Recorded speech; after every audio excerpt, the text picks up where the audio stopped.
what you want, when you want it, where you want it. This is The Mesh.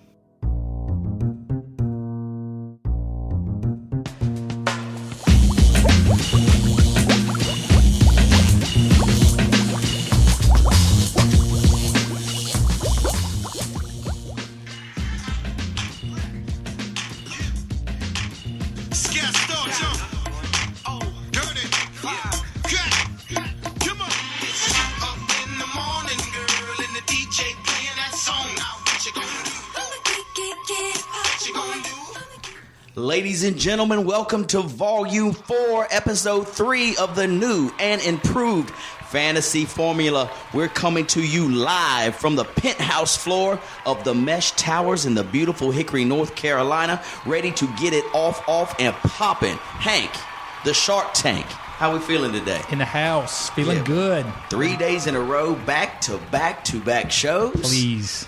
Oh, my voice is a little tired, but I think we can get through this. You look bro. good. Thank you. You look great.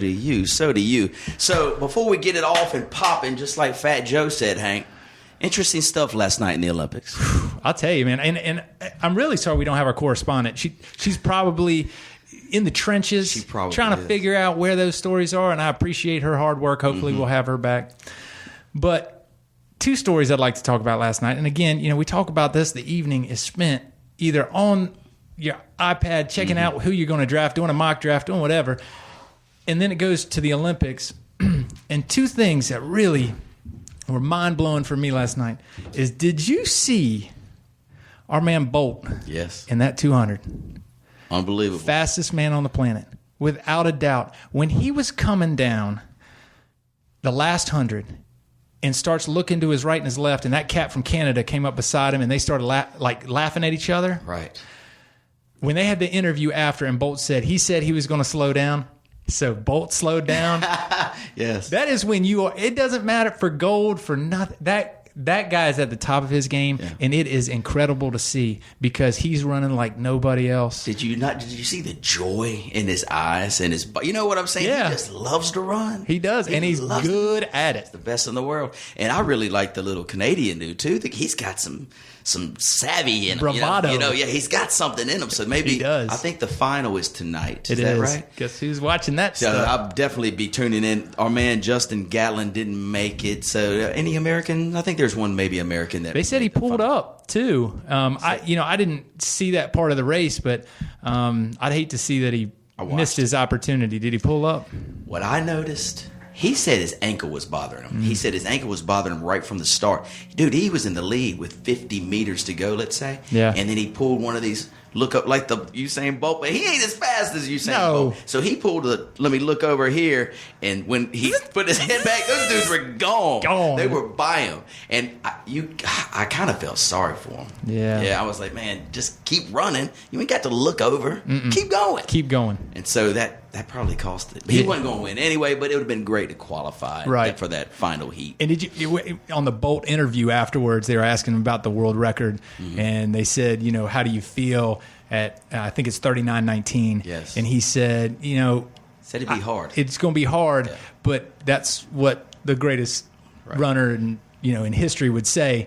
And so I don't know if he's going to do it, but I'm going to be glued to my TV tonight, and I cannot wait to see that guy run this race. It's going to be awesome. I'm going to be glued to the TV too, and I think he'll do it. I think he's kind of like kind of holding back a little bit. We haven't seen him run. Yeah, to say here I am.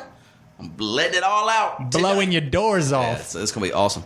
Another thing, if we can just stay here on the Olympics just for a second, Hank. It's been raining out there on the track and field events, right?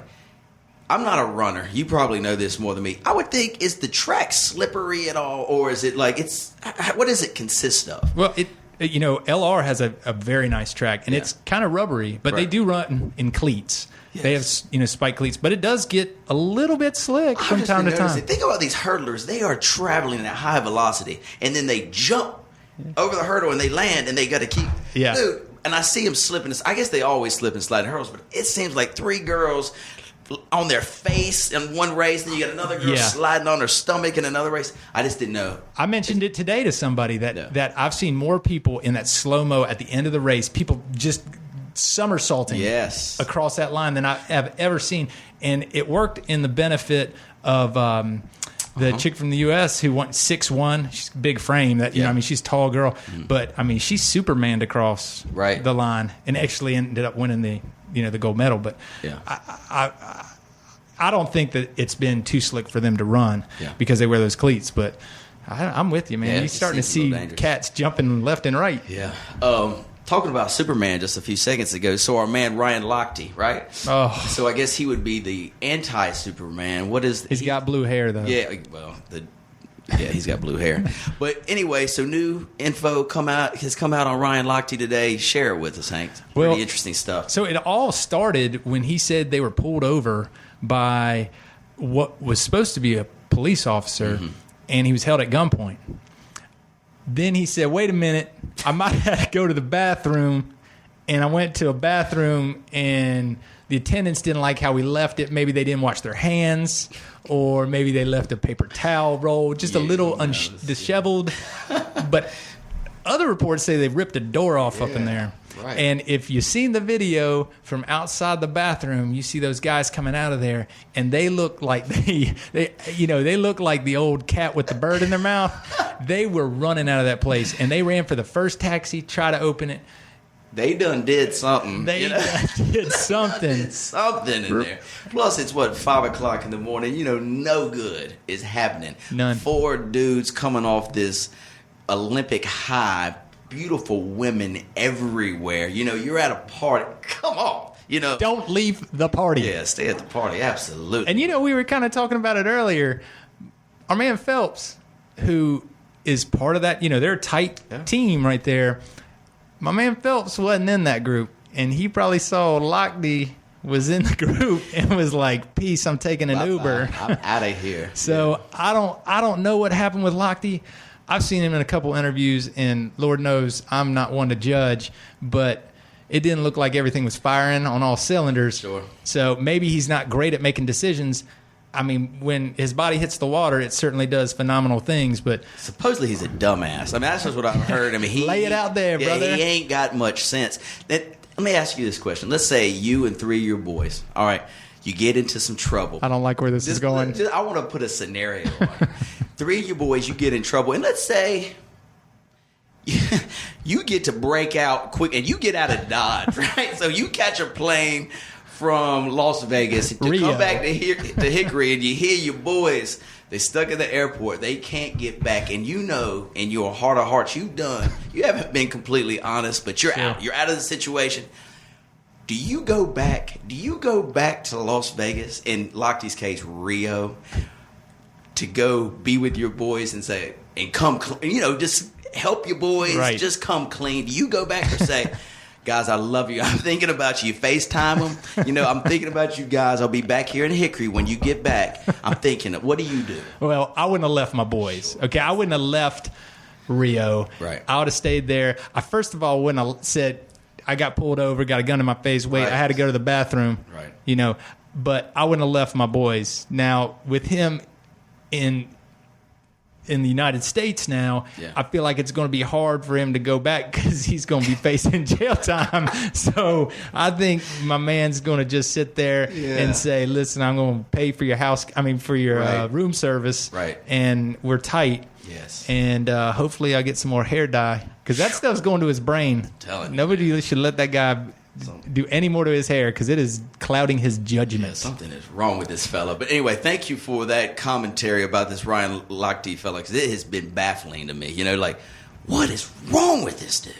And you know what the other thing is you have a bunch of egos. You have a bunch of great athletes, and to put them all in this area, you see the excitement from the basketball team going out to beach volleyball and, being part of the experience.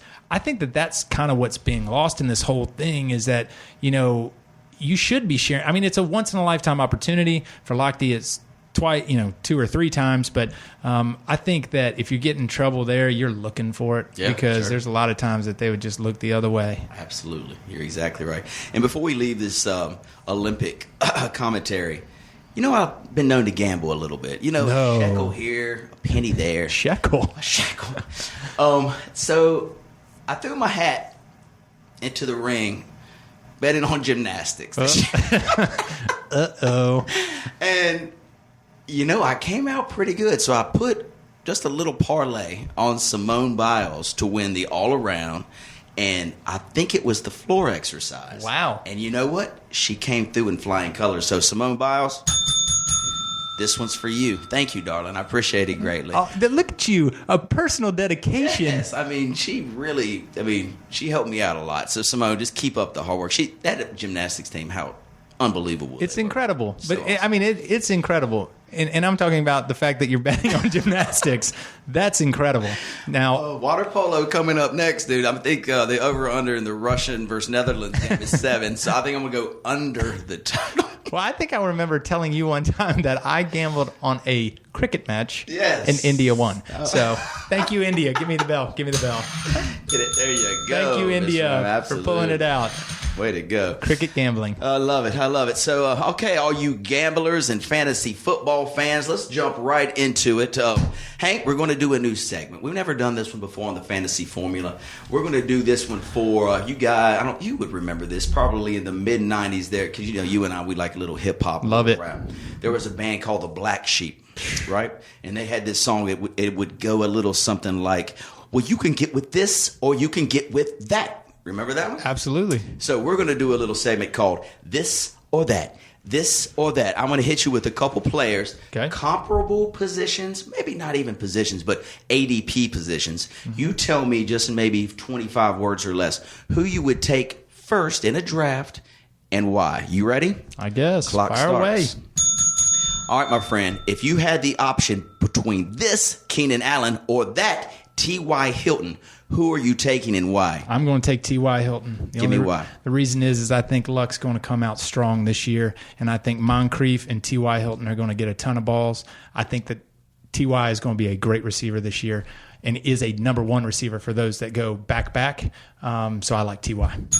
Next, this Jarvis Landry, that Jeremy Maclin. Oh, gosh. Do I have to pick one of them? Yes, you do.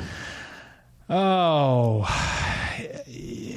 I don't want to take one of them. Wide receiver 2, let's say you're in the 4th or 5th round. You've already had 2 running backs, 2 wide receivers. It would probably be Landry, okay? The reason that I would take Landry is because I think Tannehill is going to he's going to get some balls. And so, I think I like Landry. I would rather see Landry on my team than Maclin. Yeah, and furthermore, Alex Smith doesn't throw the ball very well to his receivers. I know Maclin had a good year last year. I think Tannehill, I feel like he might have a little something and Landry's his number one guy. So right. And Kelsey is going to get a lot of balls. Absolutely. Let's go hit a running back right now. So would you rather get with, let's find one. Let's find a running back. Page 2. This is the wide receiver sheets, Hank. Oh, my goodness. Here we go. Would you rather go with this Matt Forte or that Jeremy Hill? Forte, I don't know if he can match what he did in Chicago for the Jets, but I think that Brandon Marshall's going to be a great player, and I think that at least he gives a little bit of cushion out there. I might take a flyer and take Forte. How about you? I think I'm feeling a little bit of Jeremy Hill. Matt Forte has hit the 30-year, that 30-year-old mark we're talking about, kind of starting to go downhill.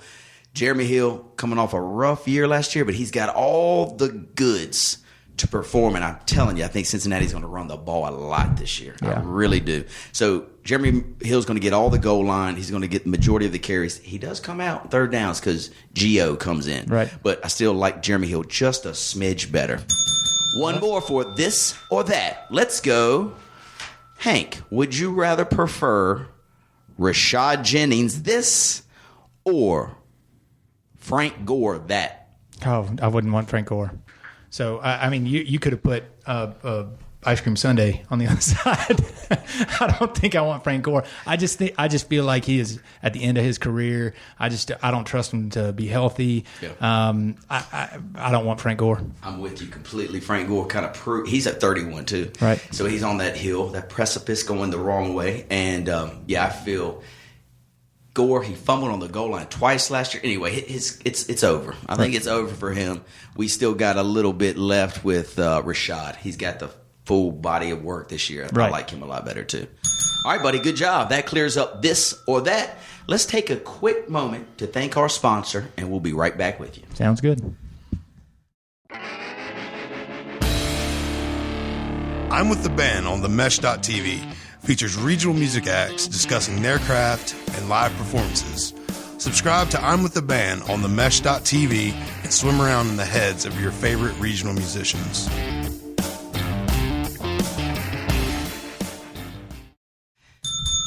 All right, welcome back. Hank and I are back. Before we jump into our AFC, breaking down each division and really diving deep into the fantasy numbers, something's come to my attention, Hank.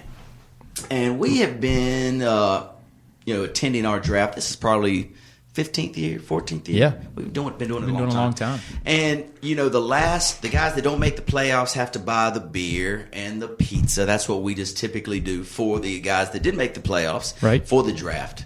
And it normally comes up to be about $300, $400, sometimes $500 worth of goodies, tequila and Fireball and vodka and Coors Light and all this. That's your cooler. Yeah, all this other fun stuff. And so we're not even talking about the food yet. That's just the booze. Right. And so we've just made it real easy on the food. Mm-hmm. And our drafts have been very successful. Extremely. Cornhole tournaments. We got music coming from everywhere. The lake right there, swimming. We got everything. It's been brought to my attention. A couple members of our draft want to step it up to the next level when it comes to food, because we got some foodies in our group. Some dudes that they like to cook, and they're great cooks, and they most certainly like to eat.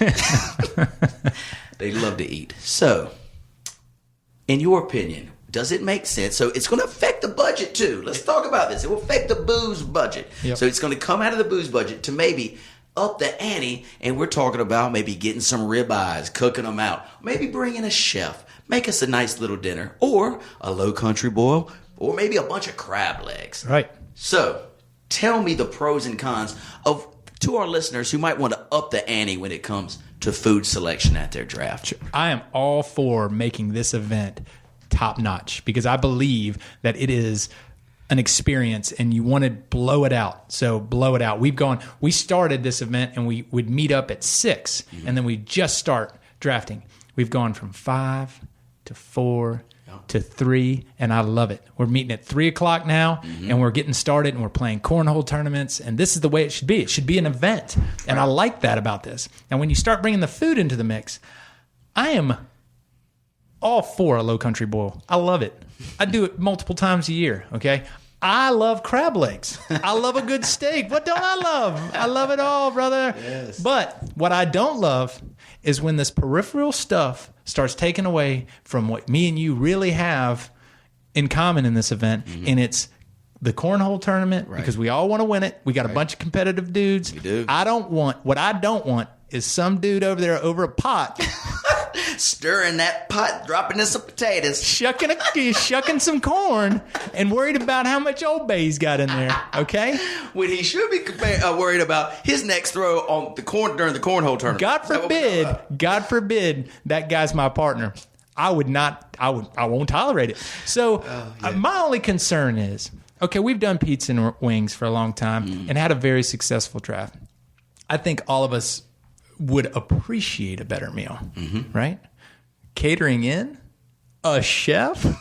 Chad, please. Let's not get... I was more or less talking about like Hooters, catering wings, bringing them to it. Maybe not a professional chef like Bobby Flay rolls out the Hummer and pops down to our little draft and just cooks up some scallops. I'm not talking about that.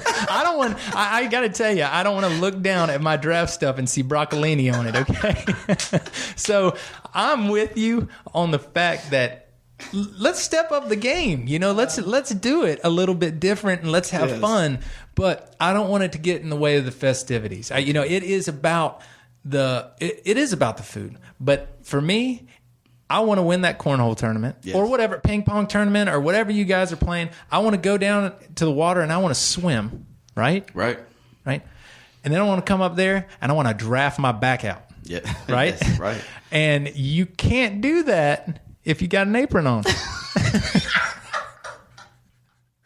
So Yes. I got to tell you, what camp I'm in, I think you feel what camp I'm in. I understand. Let's keep it simple. Let's keep it, why break something that is continuing to provide results? Sure. I understand. Listeners, you can email us at info@themesh.tv. Tell us what you think. Chef Ramsay or beer and pizza? You let us know. Hit us up. info@themesh.tv. Maybe we have a chef out there that wants to join us. Yeah, exactly. And yeah, if you want to bring your talents Right. down to our draft, come on. We'll give you a couple tequila shots and a Coors Light or two. I love ceviche. Yeah, man. Maybe they can. Bring it on. Bring it on. Anyway, hit us up. We'd love to hear what you guys have to think. Hank, that was awesome. Okay, let's roll into AFC. We're going to go over-unders. We hit the NFC yesterday. We rolled through it. Got some good fantasy info out there for our listeners. Let's go hit the AFC now, Hank. Sounds good. Let's There's some start. good ones there, man. What? There's some good teams out there. There really are. And actually, a couple of the highest over-under totals of the year are in the AFC. So let's start in the AFC. We'll start in the Central with the lowly Cleveland Browns. Brother, the Cleveland Browns right now, Las Vegas got them penciled in at 5 wins. You know, RG3 is there now. You know, you've got Josh Gordon back after 4-game suspension. He's going to be back there now. But they suck, dude. They're terrible. 5 wins. I mean, do you give it to them, Hank? I take the under in that. I mean, I just don't think that they've got it put together. I think they're in the right trajectory. Sure. And I think that they're probably not. Philly has got to figure out what the heck is going on out there. But I feel like Cleveland is building, and they know they're building, and I just don't think they're going to hit that number this year. I don't. Yeah, let's look at the first couple games for them. They're at Philly, so we're talking about doo-doo versus doo-doo 2. I hope that's not televised. What if it ended in a tie 0-0? Would that not be awesome? Then they find themselves against Baltimore, who's off a little bit, and then at Miami, at Washington. They maybe could get out of there with a couple wins. What if they could start 2-2? It'd be an absolute miracle. Yep. Fantasy-wise, I'll hit you with a couple. As I mentioned, RG3 is there. Any expectations for RG3? No. Not even a fantasy 2 value quarterback. Don't draft him. He right? won't. Do not draft him. He'll be on the waiver wire. And if the thing is going to be is if he has a good first start to the season, he's going to be somebody that people are going to pick up. But people have good starts. He had a great start his first year in Washington. Yeah, it's true. So and then where's he been since then? Just doing those dreads. Whatever gone. You do, I don't trust him on my team. Yep, I'm with you there. And second question, we'll get off of Cleveland. Duke Johnson, Isaiah Crowell fighting for that RB1 kind of spot. I've seen Duke Johnson going off the board in like round 8, 9. Isaiah Crowell kind of similar to that. Duke Johnson more of a pass receiver. Isaiah more of a hard-nosed runner. Right. Who do you like out of these two? I'd rather have Duke Johnson. I think that he's probably, like you said, he's probably more versatile. Mm-hmm. And if RG3 is still a runner, and if he gets put out of that pocket, I want the running back that's going to be to his side that can maybe get a dump pass or something like that. So I like Duke Johnson. I like Duke a lot better than Isaiah, too. Just an interesting fact, ladies and gentlemen. Did you know RG3 played where? Baylor. Josh Gordon played where? Baylor. And their number 1 draft pick, Corey Coleman, played where? Baylor. 3 Baylors in their starting lineup. Is that not nuts? I just thought that was odd. You got the 2 receivers and the quarterback. Baylor connection. Let's see how good that Baylor connection. See how far it takes the Cleveland Browns. We're going over the total 5 for Cleveland. No, under. I was like, you looked at me like, what in the hell are you talking about? Who is this man? We're going under the total 5 for Cleveland. Good work. Next up, my friend, let's go to Baltimore. The Baltimore Ravens, man, they had a disaster of a year. Joe Flacco tears his ACL and MCL. Hopefully he's going to be back. Their running back, Justin Forsett, who I drafted last year in the 2nd round, was terrible. No receivers there known. Their defense used to keep them in games. Their defense is even struggling a bit. Hank, right now, total 8 wins by Vegas. 8 wins. What you thinking? I think they're going to go over. Wow. I think they're going to go over. I think, that angry short receiver that they have is a baller. Just released off the PUP list today, so they say he's ready to go. He's a baller, and I love him, and I want him on my team, and I wish he wouldn't have left Carolina because I like him. I think he might be one of my favorite players of all time. He probably is. Man, he plays with so much heart. Yep. Could you imagine that him and Ocho Cinco played on the same team? They played in the same junior college team? Are you serious? I'm 100% serious. Oh, I did not know that. Yeah. Could you imagine at the big brain on hang. Go ahead, buddy. Could you imagine those two on the same field? Unreal. Anyway, somebody's probably going to hit us up with that's wrong, but I do remember that somewhere in my bank. Yes. But I like him, and I'm glad he's back, and I think Flacco is excited to be back. So I think they're going to be okay. I think that they're going to go over on that total. I think they're going under, and the reason I say their conference is pretty tough. I really like Pittsburgh this year, and I think Cincinnati's been, the last 5-6 years have been as consistent as they come. I think it's going to be tough to battle those dudes day in. That's 4 games against those guys. Anyway, I don't think they're going to win any of them. So I'm going under the total. I can see them improving their win total from last year because I think they only won 2 or 3, maybe 4 games, up to 7. 8's going to be a tall task. Fantasy question for you, Hank. So we just talked about Justin Forsett. Last year he was drafted in round 2 or 3. He's fallen all the way down to like a running back 3. Yeah. Any value to grab him in, around 8, round 9? Yeah. I mean, they can't throw the ball the entire season. That's it. So I absolutely think that, those are the kind of guys that you kind of creep on. When you can get a guy that's a 1, or he's going to get the ball enough, that's the guy you want. If you can get in 8, 9, 10, 11 an RB1, you've done your job. Sure, roll the dice and go with it because last year they said he wasn't that healthy. He's more healthy now. Their offense is going to be a little bit better with Flacco back in the mix. I like Forsett too as an RB3, flex 1-2, something like that. Right. Next question. Listen to this group of wide receivers. Pick one. Steve Smith, we just talked about. Mike Wallace, who came over wherever he was last year, Minnesota. Now he's playing with the Ravens. Brashad Perriman, who was their number 1 pick last year, still banged up. Listen to how big this dude is. I heard this. The dude is 6'3", 240, and he runs a 4.3. Oh, that's a Mack truck. A 4.3. But he can't get on the field. He didn't play 1 down last year. They thought he'd be back for game 1. Is he getting bigger? Is he David Boston? Remember that? Oh, my God. Do I remember that? He was huge. I don't really know what Perriman's status is. I just know that, he's got all the skill and the size to be a wonderful receiver. He just can't get on the field. Right. Kamar Aiken and Marlon Brown. Who the hell is Flacco going to throw to? So out of those, Steve Smith. I mean, if you're going, he's up in age, But you have to drag him off the field. Yeah. And I you said out of them. I don't like any of them. Gotcha. But if you had to pick one, he's going to break his arm on that field or break his leg. Steve Smith will. Right. And then you're going to have to truck him out. So if you had to pick one of those 4, Marlon, I thought you were talking about one of the Wayans brothers. Might as well be. Kamar Aiken, I'll throw this into as a sleeper alert if you want to. Kamar Aiken, actually, Flacco liked him when he was on the field last year. I think he might have had about 60 to 70 balls. You didn't even hear his name because you didn't hear about any Baltimore Raven last year. Right. But Aiken, keep your eye on him. He might have a breakout year this year. Maybe pencil him in for about 85 touches. Good job. So we're going Baltimore. You're going over. I'm going under. Next up, Cincinnati Bengals. The Cincinnati Bengals, as I mentioned, one of the most consistent teams the last 6 years in the NFL. Opening the season against the Jets, at Pittsburgh, against Denver, against Miami, at Dallas, and at New England. That is a tough start to his schedule. Vegas got them locked in here at 9.5 wins.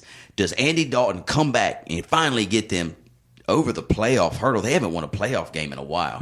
Does Andy Dalton get it done? Well, I think, if I'm going over with Baltimore, I'm going under with Cincinnati because they have to. They have to split. Baltimore has to split that game, and I think that they're going to do it. So I'm with you. They've lost, who they lose? Sanu? Sanu's gone. So his second receiver, so he's got a new receiver in that second slot.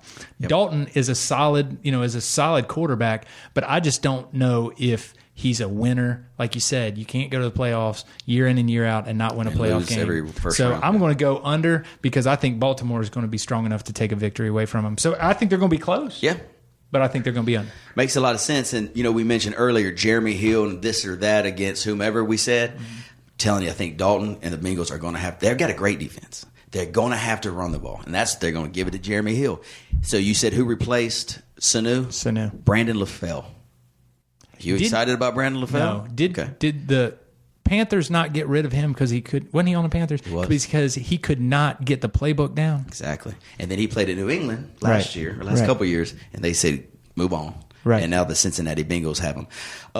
So, when it comes to fantasy question stuff, we just talked about Jeremy Hill, Gio Bernard, a great PPR option. Listen, just remember this name, Hank. Tyler Boyd. He is their number 1 draft pick out of Pittsburgh, okay? He's new, he's raw and all this good stuff, but they say that he's smart. So he can pick up the playbook. He can be ready to play. So maybe around week 8, let's see what Tyler Boyd can do. It could be a sleeper, later on in the year off your waiver wire you pick up if you need somebody in your desperate need, got some buys. Tyler Boyd, remember that name. It's funny that you say that because I heard his name and the words that they used to describe him was sneaky stud. Is that right? Yep. Wow, you heard it here. Sneaky stud. Tyler Boyd. Keep your eyes on him. Hank's going under the 9.5 Cincy. I think I might go under too because I think they get 9 wins. 9 wins. So we'll both go under Cincinnati.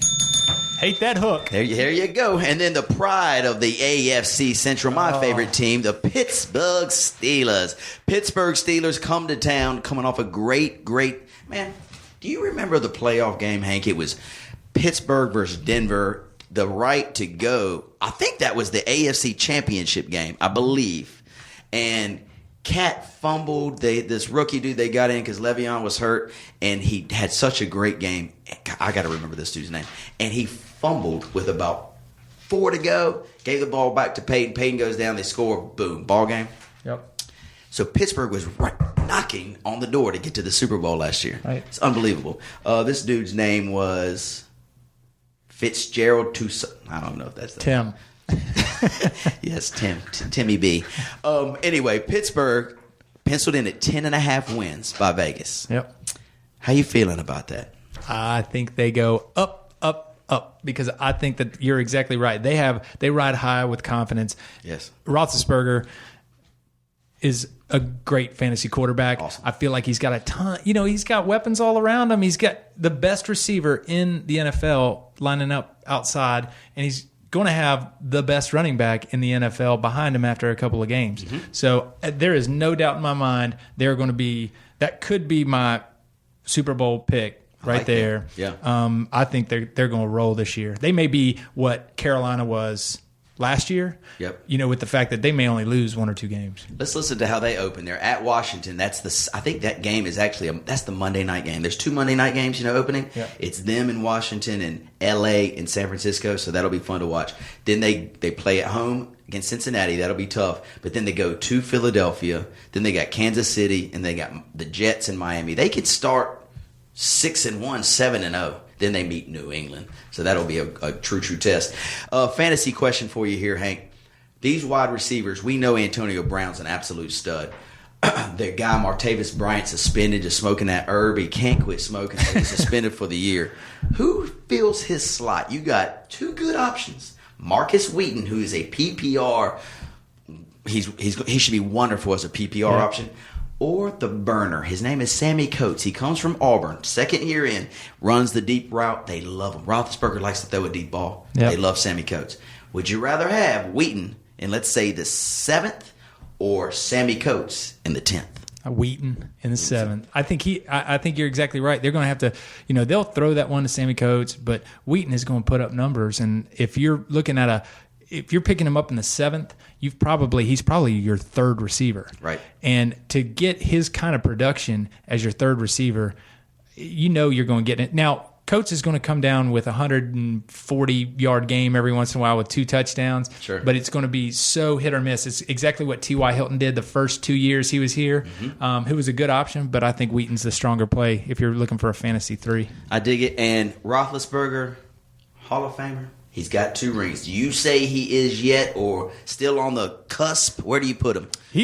I think he's right there. If he wins, he's going to have a couple more winning seasons, sure, and that's going to solidify it for him. But he's done enough to prove it to me because he's going to win. He's going to play a couple more years. and he's going to win those couple of years. Yeah. He's going to have 10 wins, 9, 10 wins. It's just, it's just like Seattle and every year they're going to win those games. He's going to put those in his resume, and he's going to walk into the Hall of Fame. So on an intelligent meter, when it comes to real life, not necessarily smarts, but just like, normal street smart, if you will, Ryan Lochte or Ben Roethlisberger? Like, who is the smarter out of those two? Well, it's close. I think we can reprogram Roethlisberger, because after he had the accident without the helmet. Oh, several accidents this fella had. Yeah, without the helmet accident, I think he went back in the shop and RoboCop kind of tuned him back up. But he's not bright, but he can throw a ball,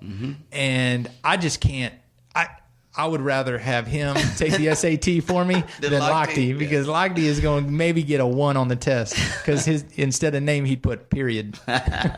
Absolutely, yeah. We'll take Roethlisberger in that draft all day long. All right, buddy, let's go hit the AFC West. We'll start with the San Diego Chargers. Been struggling the last couple years, man. I really love Phillip Rivers. He's an NC State guy. I've been behind him forever. I think he's a wonderful quarterback. He just seems like he doesn't ever have enough to get the job done over the last 3 years at least. San Diego, they got him penciled in for 7 wins, man. I feel, Hank, it's going to be hard to get to 6. What are you feeling with the San Diego Chargers? Well, they just had so much happen. Keenan Allen had that kidney explosion, and he's a second rounder, end of the second round, third round maybe. And if that's what you're hinging your offense on, their tight end, who was an incredible pick 7-8 years ago, is not the same that he once was. And he's suspended right now. He's on suspension. Gates is going to be able to play. Okay. He's starting. So I just feel like with you, they've just got a lot of old weapons over there, and I don't feel like they're going. I'm with you. I think they're going to hit the under. Yeah, I think that's pretty easy under right there. You betting people. The running back situation, fantasy question 1 for you, Hank. Melvin Gordon last year, just a complete bust. I mean, drafted in the first round. Everybody took him in the first 2 to 3 rounds fantasy-wise, and he doesn't even score a touchdown the entire year. They say he looks really good in camp. Would you count on Melvin Gordon if you needed an RB2 and picking in round 5 or 6? Would you look for him? I would hope that there would be a better option, because when Gordon's going to be there, so is Duke Johnson and Danny Woodhead, and and they're on the same team. And the real question is would you rather have Danny Woodhead than him? You'd have Frank Gore, who I don't want Frank Gore, but they're those guys that are going to be Rashad Jennings. Sure, could probably be there. Who would you rather have, Rashad Jennings or Gordon? Yeah, I would rather have Jennings, and so I wouldn't mind him as my RB3. Yeah, if I get him another round. Right. Later, but I'd take Jennings before him. I saw Woodhead go in a PPR 12-team mock draft in the 5th round last night. Danny Woodhead. Who would you pick between Gordon and Woodhead? Man. I would probably take Gordon. I would take Gordon, too. I would take Gordon. Because Woodhead is really like your third down back. He's going to get in there. Gordon's going to get the bulk of the carries. But anyway, I saw him in the 5th round. I was like, what in the hell? But it's weird. Woodhead just looks different on the field. Mm-hmm. It looks like my little 7-year-old in pads running 400 miles an hour towards that line. And I just don't want to hinge my fantasy football league. In 2, I know. Yeah. All right, so we're going to go under San Diego and the 7. Next up, man, I know you've been waiting on it. The Raiders. Your favorite team, the Raiders. Dude. People are high on them this year. Oh, so scary. I know, because you're not used to all this. No, man. This high exposure. But ESPN did this thing last night where they ranked all the 32 teams. They had Oakland 11. The 11th. Did you see that? The 11th best team overall. Vegas even likes them a little bit. Last year their number was 5. It's all the way up to 8.5 right now. What are you feeling at 8.5 wins over under? Listen, I came into this so confident because I saw 8. And you threw 8.5 at me. If you would have said 8, I'm over. Exactly. 8.5? I got to get one more win out of these guys. I like Derek Carr. I think that he has proven that he's going to be a quarterback in this league and wants to stay. And I think Cooper's going to have a pretty good year. I think having Crabtree to the other side of him is going to be helpful for him. And, then you get into Murray in the backfield. Let's see what kind of year he puts up. But I like the over, and I'm trying not to be a homer. But they're going to have to score 9. Win 9. But I did like them. When I saw 8, I was like, we in it. We are in it. Listen how they open. They're at New Orleans. That'll be tough to win in New Orleans. Always tough to win there. But then they've got Atlanta at home. They play at Tennessee, at Baltimore. They play San Diego. They've got Jacksonville. They got San Fran and Philly in there? No San Fran, no Philly. Darn it. But you got a couple. Jacksonville, they're better, but you can beat those guys. And San Diego, I'm telling you, it's going to suck. So, anyway, it's possible. I'm going under because I see him getting 8. I do too. You know what I mean? I do so too. Close. Fantasy-wise, the guys to look for. Amari Cooper, I had him last year. Loved him at the beginning of the year. He seemed to taper off a little bit, hit that rookie wall. I really like him as a top 7 wide receiver this year. I really do. I feel like you can draft him in round 2, early or late, and be happy. That's how much I like this guy. Yeah, my mock draft last night, he went right before me. So somebody got him on the turn in round 2. So he was the second to last pick in round 2. And I thought that was a great pick. Absolutely. There is a rookie, and I can't remember his name off the top of my head. Latavius Murray does nothing for me. I know, they expected real big things from him last year. He didn't perform as well as they thought. I want to say his last name is Washington, Hank, but I can't remember. Look and see if you got any rookie on your sheet. It's not DeAndre Washington, but anyway, he's a rookie that's playing at Oakland. You guys keep him in mind. DeAndre Washington. That's it. Did I come up? Did I say DeAndre Washington? DeAndre Washington. Okay, so he's a rookie. When Latavius Murray fumbles for the 12th time in about week 3, look for Washington to possibly get his one shining moment to come off the bench and perform. You heard it here. What was it? DeAndre Washington. Hank, good luck to your Raiders. Convincing. All right, buddy, let's go to Kansas City, where the Kansas City Chiefs will take the field this year, led by their quarterback, Alex Smith. Jamal Charles back in action. Please let the guy stay. I love watching him play, but he's just another ACL away from it. It's the end of his career. Yeah, and his team loves him. They love him. They say when he's back in the backfield, they feel confident. They love him back there. His yards per carry. This is how good and efficient this guy is. So for 5 years in a row, his year that he came out, he averaged 6.1 yards per carry. The next year, 5.3. Then it went 5.2, 5.4. He's been above 5 yards per. Can you imagine have a running back? You're going to get 5 yards every time you give him the ball? Right. How do you lose? You can't. He just can't stay healthy. So right now, they've got Las Vegas, Kansas City at 9.5 wins. They are going down. They're going under that number, and I hate to do that, but you touched on it a little bit earlier. Alex Smith is not a great throwing quarterback, and I know that they want him to be, but he's not. Yes. And so it's going to be good for anybody that has Jamal Charles because they're going to put it out to Kelsey. They're going to keep him at bay, the defense at bay, because he's going to throw enough of that, but he does not have the type of consistency to keep that air attack continuously moving down the road. So I do not think that without a passing attack, you are going to be able to get 9.5 wins. Yeah, I'm with you. I'm going under the total too. Fantasy-wise, if let's say you do draft Jamal Charles in the second round, you've got 2 really good handcuffs there. You got that Jacandrick West, remember him from last year, and Spencer Ware. Both of them got their opportunities last year when Charles went down, and both did well. Right. Because when you got Charles, you got to get a handcuff.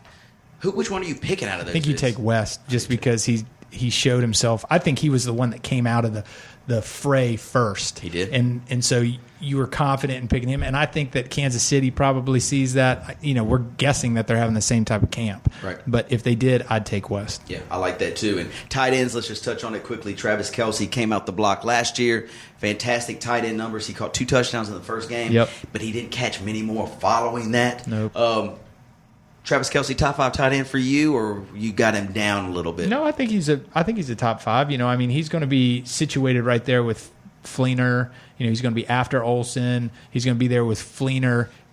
And then it goes to Eifert and Walker, who I think are below him. Mm-hmm. So I think I could interchange Kelce and Fleener back and forth. If you had your choice, who would you want, Fleener or I'd Kelce? want Fleener. Me too. I'd rather have I think that he's going to be in a passing offense, so I would rather have him. I would rank him. We might even talk about this yesterday. Fleener, Kelce, Eifert's going to be my fourth. I just don't trust him. What was the other one? Walker. I'd have Walker in front of Eifert. Right. I might even have Walker in front of Kelsey. That'd be real close, but Fleener will be my number one there. Okay, good. Now, the cream of the crop in the AFC West, it's Denver, the Super Bowl champions, Denver Broncos. Let's talk about them. They're only penciled in at 9.5 wins, Hank, but you know why that is. Peyton's gone. Right. All right, Peyton's gone. Quarterback play, you leaving it in the hands of Mark Sanchez or this dude named Simeon or this dude from Kentucky or wherever, Memphis. So one of those dudes got to step up. 9.5. I'll know where I'm leaning. Where are you leaning? I'm leaning under. They're going to have a great defense again. Yes. C.J. Anderson's going to play well. But Old Dirty is not going to be able to carry this team. Right. I mean, that's a lot of wins. 10 wins is you've done something if you've been an NFL quarterback and had 10 wins. Right. And he hadn't been able to do that. Simeon, I don't even know that cat. Me either. And he certainly ain't going to make my team. So I'm going under. Yep, I'm going under. Actually, I like the under at Denver. Well, not as much as the under at San Diego at 7, but I think Denver only gets 8 wins. We didn't talk about who wins division, so we'll make sure we do that on this one. You can't trust Mark Sanchez. I do like C.J. Anderson a lot, as you mentioned, but Demaryius Thomas and Emmanuel Sanders, they take a big fall on draft boards because of the quarterback play that's going to be at Denver. Do you trust Demaryius Thomas as wide receiver 1 for you in round 2? No. No way. No. Me either. You know, he falls to me on my board now, round 3, even maybe round 4. Right. Just because of quarterback play. So anyway, really not much more except the Denver D. You just mentioned they're the number 1 D on all the fantasy draft boards. Take them. I'm not going to draft them because I'm not going to draft a defense between round 14 or 15. But if you want them, you have to go get them about 10 or 11. So good luck with that. Hank, who wins this division? Denver, Kansas City, Oakland, or San Diego? You know who's going to win this division. You don't even have to ask me. It's going to be Oaktown. Oakland with 9 wins. At 9 wins, they could win it too. Oaktown's going to win this division. Mark my words. Would that not be something else? Black and silver is going to bring it home. I'm going to give it to Kansas City just by half. You would. I'm giving it to Kansas City. You would. 2 more to get through here, Hanky. Let's start with the AFC. I don't even know what you call this division. It must be the South. It's Tennessee Titans. That's where we'll start. The Tennessee Titans with the gross AFC gross. Oh, this league division really does suck. You got at least some of the teams are coming on a little bit, but historically, these teams are garbage. You got the Titans with Marcus Mariota leading. He had a pretty good year last year, but he's got to show some improvement. 5.5. Vegas pencils them in. Any chance? Under. There's no way that they're going to get that many wins. Mariota, they are jocking that guy a little bit. They are saying this is going to be his year. I don't want him. I would not want him. He could maybe sub in for a kicker one day for me, but he's not going to be my guy. So fantasy question 1 for you. Mariota as a quarterback 2 or even a starter during bye weeks, would you have him on your team? Or would you rather have like a Cousins or a Dalton. Jameis Winston or a Dalton in front of Mariota? Yeah, I would. Cool. I mean, Dalton especially. Yeah. You could get Dalton's going in like 13th round, and so is Mariota. Mariota too. I'd get Dalton. And let's talk about the running backs quickly, fantasy-wise. Like, who's more relevant? You got, if you want DeMarco Murray coming off the terrible year in Philly, but he's in Tennessee. Tennessee wants to run the ball, and when Murray was at Dallas, that's what he did, is run the ball. Do you draft him in round 5 where he's going, or do you wait on the rookie, the Heisman Trophy winner, Derrick Henry? You can get him in the 9th. Mm-hmm. What do you do? Who would you rather have? Henry in the 9th? Yeah, because I like DeMarco Murray, and the people that he's around are not great either. I mean, they're suspect. He's around Carlos Hyde and Matt Jones and Jeremy Hill and Forte, and so I don't like those either. But I would rather have some of the guys in front of him, and he would not be my. If he's your RB1, it's trouble. You are in trouble. Yeah, I agree. So if I'm going to pick somebody out of that, I'll wait and get my 4th or 5th running back. And you'll get Henry. And get a Heisman Trophy winner. Gotcha. I like that strategy, too. DeMarco Murray, I'm telling you, I think when he was in Dallas and he had like 300-plus carries or what, think he shot his wad, brother. Yeah. You know, I mean, it's going to be tough to come back. Even though the Tennessee Titans want to run the ball, I think Murray might be shot. I like Henry in that spot, too. Keep your eye on Rashard Matthews. So Tennessee picked him up in the offseason. Rashard Matthews played at Miami last year. Supposedly Mariota in preseason camp, training camp or whatever, has looked for him as the number one receiver. So his name is not showing up really until late, maybe after round 10, 11 ADP. Mm-hmm. If you can get him, he'll be wide receiver one there. And remember, Dorial Green-Beckham, no longer a Titan. He was going to contend with him for the number one wide receiver slot. He gone. So it goes to Rashard Matthews. You got Kendall right there as well. Anyway, just my little sleeper thought for you on the Tennessee Titan. Bring it to us, brother. Yes, sir. Next up, let's go to Jacksonville, where Blake Bortles kind of came into his own last year. He showed that little spark that a number one draft pick is supposed to show. The wide receivers seemed to like him. The entire team seemed to follow and rally around him. Vegas got it penciled in 7.5. Kind of where I thought they might be. What are you liking at 7.5, Hank? I think I like over. I'm going to go over. And, I heard somebody say that it's the second hottest team in the NFL as far as bandwagoning is concerned. Yeah. Because there are people that are riding this thing. And I like the quarterback play the way it is right now. I'm not saying I want him as my starter quarterback, but he's actually growing on me. And I don't know if it's this bandwagon. It's probably effect. You're buying into all the hype because they talk about it, Bortles service all the time. They're talking Bortles service. I love that. Yeah, you hear every other word is this Bortles and the Jaguars. At 7.5, I think they can get to 8. I really do. Yep. But Allen Robinson, he's going to be right in the mix in that first round, first part of the second. He's going to be right there. So I was at the gym or whatever, and I saw Tucker Hines at the gym. Mm-hmm. You say, Tucker at the gym? Yes, he was at the gym. Did you say that or was Hank? Unbelievable. Tucker, stay at hey, I'm watching out, buddy. I see Tucker. I love Tucker. And he said, man, if I had the 6th pick, I think I might take Allen Robinson there. Would you go as high as the 6th overall pick for an Allen Robinson? Okay, so let's pull back. Let's come on back. Let's pull back the onion here. So Tucker Hines said this, right? Yes. Let's go on draft history. Tucker, you might want to turn off your radio right now, buddy. Let's go on draft history, okay? He has come out with bold statements, Tucker, every year. Yes. He has done his research. He makes his own awesome sheets that he brings into the draft. And it's laminated. You could do dry erase markers on which I've tried to put in my order this year, and he said, I'm not doing them. They're worthless. Yes. But Allen Robinson deserves the spot in which he's placed. And it is at the end of the first round. Concur. And it's the beginning of the second round. So he is going to be a good fantasy player. But Tucker, I hope you're number 6. And you go on to take Allen Robinson, right? And I hope he performs for you. Yeah. That's just going to open up the door for 7. Because that guy at 7, when he sees Allen Robinson, he's going to be like, what? You didn't take DeAndre Hopkins? Right. Would you rather have Allen Robinson? Not even close. How about A.J. Green?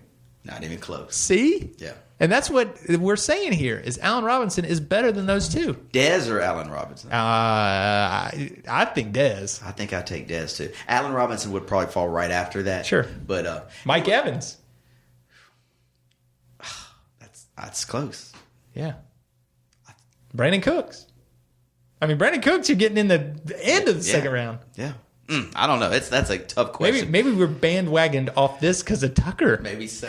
And any other gems, Tucker, you want to email us about? Before we leave Tucker, I want to go over his team with you if we can. If we have 30 seconds. Last year, his team did not make the playoffs. So let me stress that they did not make the playoffs. His quarterback was Cam Newton, the MVP of the league.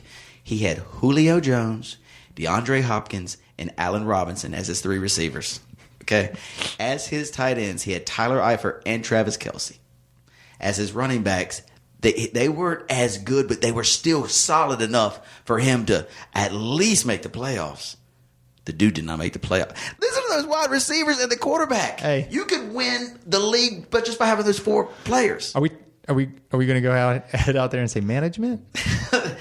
I don't know where else to point my finger. It's the fantasy formula is we don't pull any. We don't pull any punches. Yeah, we'll tell you that. We're calling a spade, and this team Tucker, you're a great manager, and I expect you to come in here after the draft and you look Chad in the face and you ought to say it in the weight room when you see him next time. You ought to say, Chad, look at this team. I'll see you in the playoffs, brother. I hope it happens too, because Tucker is a great member of our league. He's just had some bad breaks. Let's just say he's had some. His running back was Latavius Murray, so it wasn't the best, but still, with those wide receivers, you don't need a good running back. Really. Lord, you know what I mean?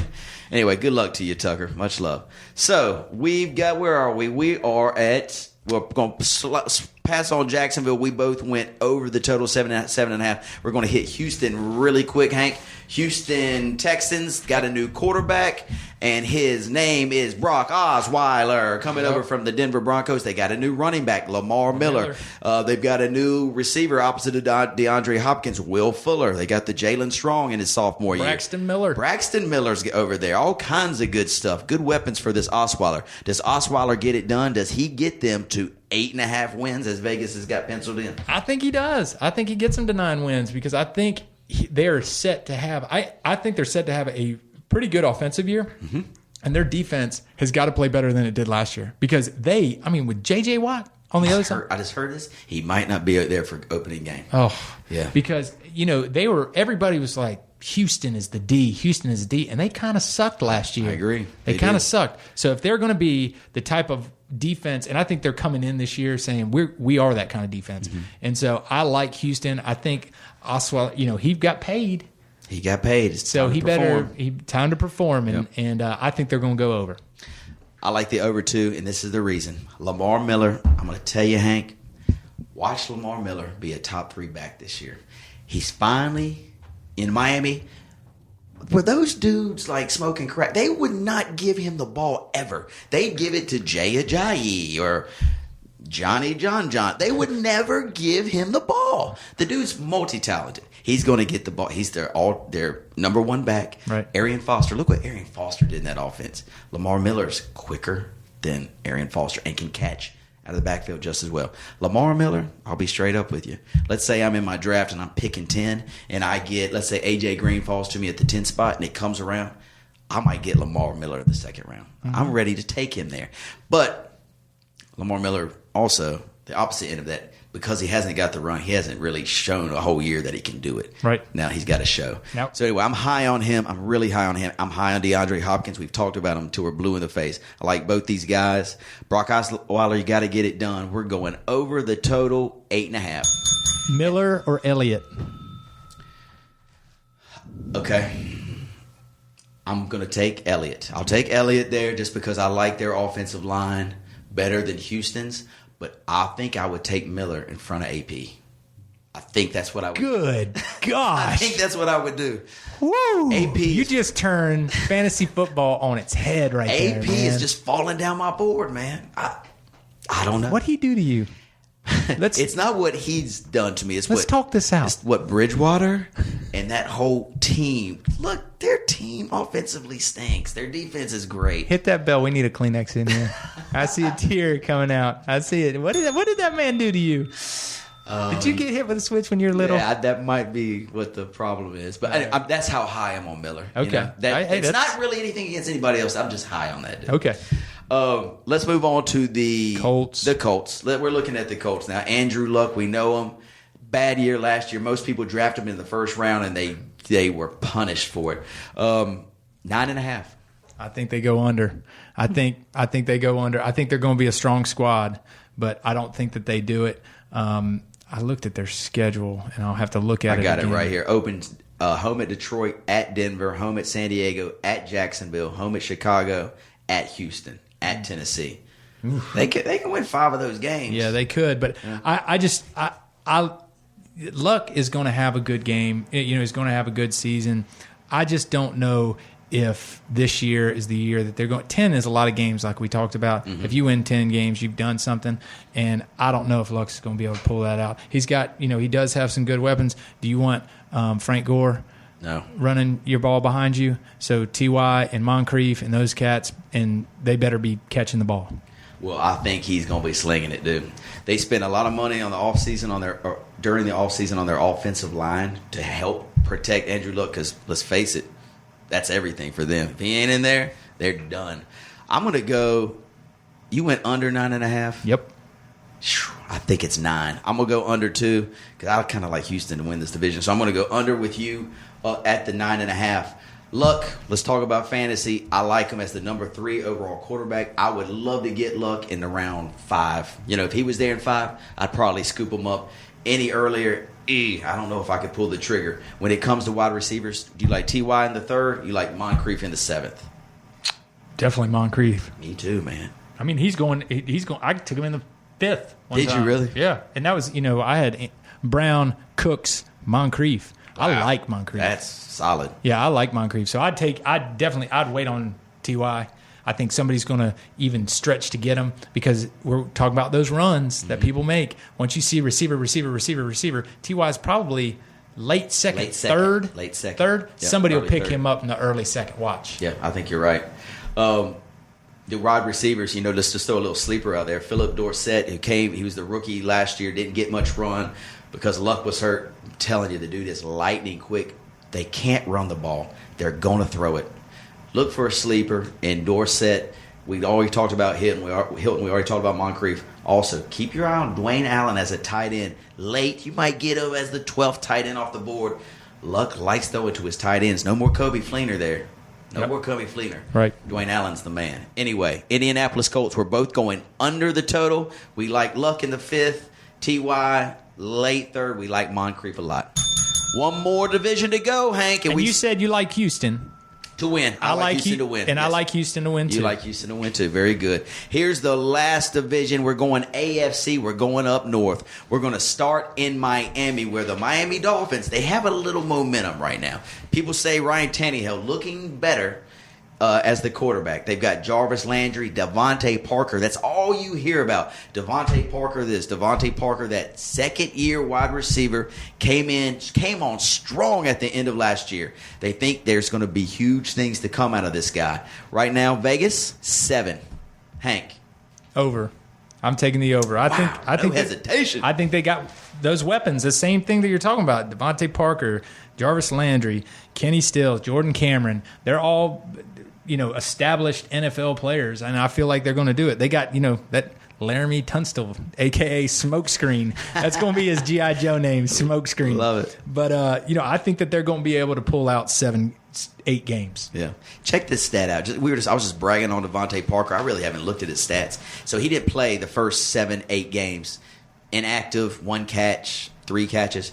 His last 6 games, 10 catches for 80 and a touchdown, 5 for 63 and a touchdown.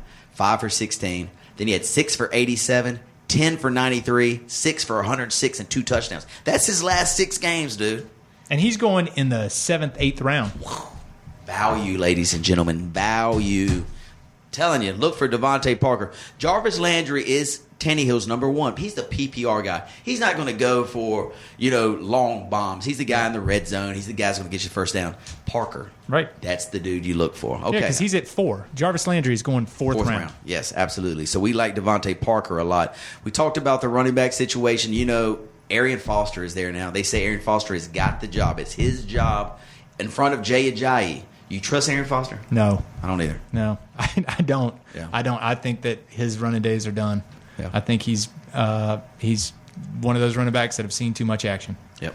I'm with you. Maybe you count on him for about 4 or 5 weeks, and then it's over. You got to fill his spot because he's going to be out for the year. So anyway, Miami at 7. I think it's right at 7, so I'm going push on that. Right at 7 wins, you're going over. Next up, let's go hit the New York Jets, Jets. That's for you, Jack Choi. I know you're a big Jets fan.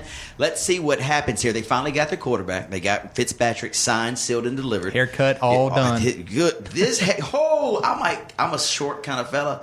That if I had his hairdo, it'd add about 4 inches. You'd be taller than me. Unbelievable. I mean, I might be able to play college ball. And his beard was as long. It was as long as his hair was high. Yeah, it was incredible. I'm sorry. Look. Go ahead. Yeah, very odd look. How about 8 wins? Guys in the desert, tell us 8 wins for the Jets. I think we're going to go under on that one. I just don't think they have the chemistry right. I think that they've spent too much. I think he spent too much of the offseason trying to get that money, which is good for him. And the NFL players understand that. They say, go get your money. But I don't think they have the chemistry to win. Does it affect, the fantasy question here too, does it affect Brandon Marshall or Eric Decker at all? Marshall's going as high as early second to mid second. Decker falling. I mean, Decker's going in like the 4th or 5th round. I see. Yeah, he is. He's going in the 5th round for sure. I love Brandon Marshall for some reason. I just like him. Yeah.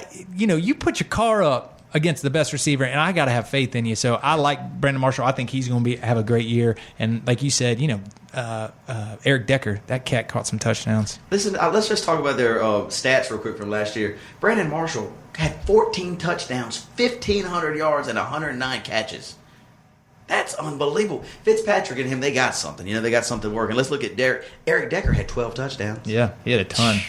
Unreal. I like both these guys. If I could have Marshall as my 1 and Eric Decker, let's say, as a flex or my wide receiver 3, I think I'd be happy. I don't know if I'd want them both on the same team, but one or the other, but I think I'd be happy. In my mock, it went A.J. Green 1st round in the 8th. That's you. Yep. Brandon Marshall 2nd. So A.J. Green, Marshall was that team? That's a great start. That's a great start. I'd take that all day.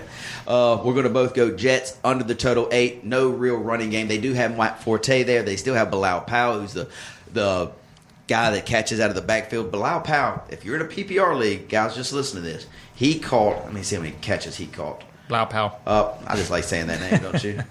He caught 68 balls, and he didn't even play. He was inactive for 6 games and caught 68 balls. Yeah. That ain't bad. So anyway, late, around 12, 13, you need a running back 4. Grab Bilal Powell. Do him a favor. Do Bilal a favor. Put him on your team. Oh, go ahead, Bilal. Okay, Buffalo. Let's move to Buffalo. The Buffalo Bills signed Tyrod. Got his money. Yep. Okay, Tyrod got his money. Got it. What do you think about that anyway? We didn't really talk about it. You think Tyrod Taylor is worth that money? No.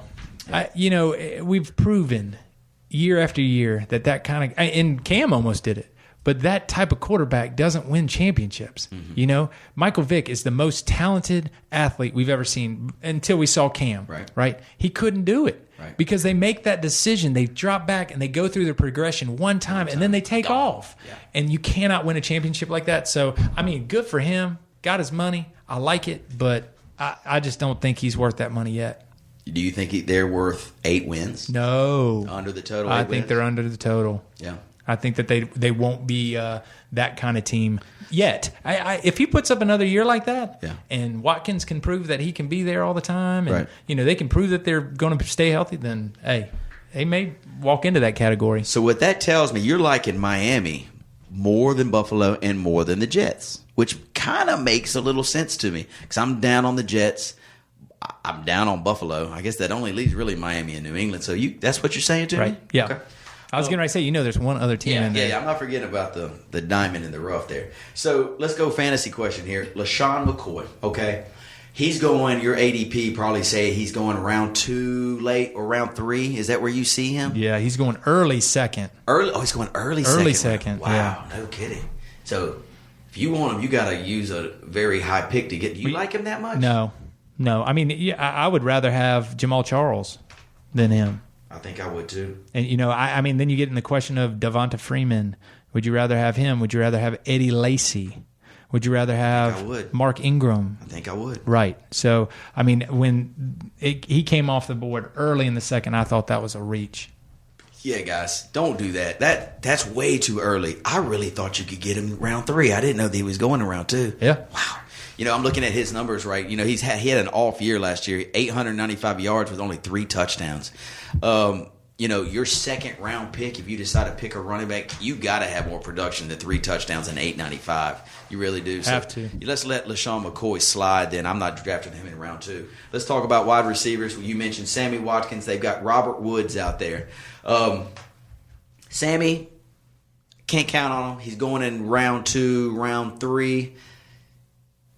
You can have him. I'm not going to draft him, I don't believe. No. Yeah. Not that. There's too many people behind him. Right. There's way too many people that are behind him. So if he's going before, even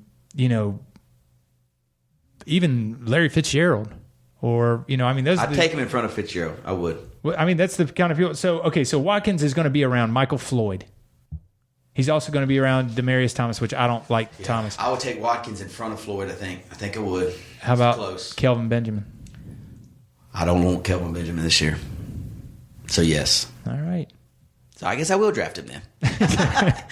Welcome to your new team, Sammy. Right.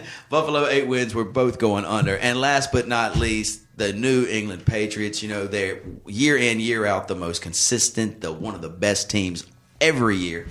Coached by one of the best coaches of all time, quarterback, one of the best quarterbacks of all time. They just got really everything going on. And Vegas knows it. That's why they give them a 10.5 win total. Hank, I guess you got to go over if you got everybody basically else going under. They're right? Pissed. Yeah. Let me tell you that. This team is mad. Deflategate, I mean, they're not mad. They could care, they were really, but they're going to come out and they're going to show. I think they're going to be mad. I think they're going to stand up for their man, Brady. In that first 4 games, they're going to win. Yeah. I mean, I think they're not going to allow. Check out their schedule. You hear it? Yeah. This is tough. At Arizona, that's how they open. Gosh. On the road with no Tom Brady, that's going to be hard. That's a hard one. Let's go 0-1. Let's just say Miami. They should at home. Win. They should win. Houston at home. That's a tough game too. Tough game, but they should win. They should win. And Buffalo at home. They should win that. 3-1. Right. And then Tommy comes back. And then it's over. Then it's over. And I think from top to bottom, I think Kraft, the owner, I think their coach, Belichick, I think Tom, and I think that team are coming in this year on the same page, and they're going to bust heads open. And I would not want to be in their division. And, oh, boy, if he comes back, he's going to get on. I'm with you, man. I like them a lot this year. I see Pittsburgh and New England meeting for the AFC Championship to go to the Super Bowl. I think everything that you said is spot on. Now, let's go. Tom Brady, where do you draft him? Because you're giving up 4 weeks, and your quarterback, it's very important. But we're deep this year at quarterback. Yep. We're very deep. So he's going in the 6th round. He's going in the 6th round, missing 4 games. 6th round, okay? So that means if you're picking him up in the 6th round, you are missing out on a John Brown, a Fleener, a Rashard Jennings, Devontae Parker. Wow. That's who you're missing. That's who you're missing. And then you're having to pick up a Cousins or a Taylor or a Matt Ryan in that 11-12 range. So you're really missing 2. Yeah. You know what I'm saying? Yeah. Because, with Tom Brady, I like John Brown. I know you do too, right? Fleener in the 7th is probably pretty good. Yeah. If you need a running back, Rashard Jennings is a number 1. Yeah. Somebody's going to win when Tom comes back. It's just, will they have lost 4? That's it. It'd be a tough hole to climb out of if you're 0-4. Tom Brady could do it if you got him on your team. He could do it, but that's a risk. I don't think I'm willing to make in round 6. If he would go maybe round 8, I think I might be down. Sure, Yeah, absolutely. Because then you can say, hey, I'll take Tannehill in 15. Sure, the very last, absolutely. Give me Tannehill for a couple weeks. Let me see what he does. Yeah, exactly. All right, dude. So we both like New England a lot over the 10.5, and they win the division. You concur? Yep. Awesome. Hank, great job. Guys, we've given you 3 back-to-back-to-back. Hank's got one eye open. He's got slobber coming out of his mouth. I'm laying on the ground right now. We've given you everything we've had for the last 3 days. We're going to take a couple days off. We will be back on the air. Check us out. iTunes, download, subscribe to the Fantasy Formula. We're going to post our shows every day on Tuesdays, right? Is that what we've decided, Hank? Yep. Well, I think it comes on Wednesday morning. We're going to We're going to be in the studio on Tuesday, and it'll post to iTunes Wednesday morning. Right. So check us out. We're going to the format. We're going to talk a little fantasy football. Talk about how our drafts did, how the week went with most of the players, our studs, our duds, who to pick up on the waiver wire, and we're going to sprinkle all kinds of other fun stuff in. Top 5 Rolling Stones songs. Top 5 R&B acts, hip hop artists. All this kind of stuff. Hey. Top 3 movies about Las Vegas. We're going to hit you with all kinds of fun stuff. So, guys, listen to us. Click that button, subscribe. Come check us out. Hank, any other words? I've had a great week. Man, you're one good leader. I'd follow you into battle, brother, and I have enjoyed this time. It's only going to get better. Absolutely. It's been a lot of fun, and it will only get better. So until the next time, Hank, peace. Yeah.